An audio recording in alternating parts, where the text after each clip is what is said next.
Long ago, in the cradle of civilization where the sun rose over Mesopotamian plains and the winds whispered through Jerusalem's cedars, two ancient powers emerged: Israel, the chosen people of Yahweh, and Persia, the mighty kingdom that would shape destinies from Babylon to the mountains of Elam. In the days of the prophet Daniel, the Israelites found themselves in captivity under Babylon. But Yahweh, ever sovereign, stirred the heart of Cyrus the Great, king of Persia. Through him, Israel was set free.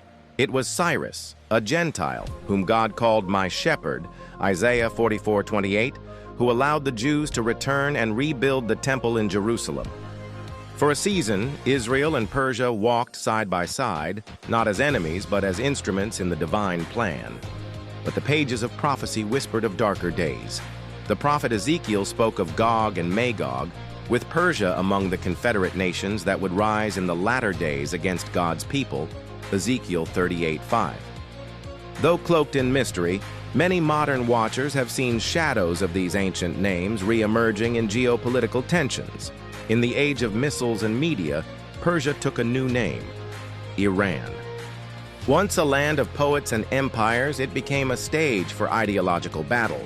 In 1979, a revolution crowned ayatollahs and turned the ancient empire into a theocracy burning with zeal.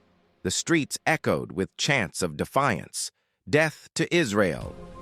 To Iran's leaders, Israel was the little Satan, a nation born in 1948 from ashes, yet claiming divine favor. To Israel, Iran became the sword at its throat, a nation funding proxy wars, seeking nuclear might, and promising annihilation. And so prophecy and politics entwined. Though in the scrolls of Daniel refer to past empires, a ram with two echoes of future confrontations. Media and Persia, Iran, charging westward, Persia, only to be shattered, seeks to stretch its influence from Lebanon to Yemen, while Israel stands firm, guarding the land sworn to Abraham. The world watches, drones buzz like locusts. Intelligence wars rage in silence, nuclear deals teeter, prophecies stir in the hearts of believers. And through it all, one truth endures. This is not just a political story. It is a spiritual one. Zechariah prophesied that all nations would one day gather against Jerusalem, Zechariah 12. But in that hour, Yahweh himself would fight for his people. Persia may rise, weapons may flash, alliances may form, but the battle belongs to the Lord. No weapon formed against you shall prosper, Isaiah 54:17. Though Iran and Israel face each other with ancient fury and modern arms, the final word belongs not to generals or governments, but to God. This is not just a tale of ancient enemies, but of divine patterns. From the days of Daniel to the modern streets of Tehran and Jerusalem, the hand of God writes across history's scroll.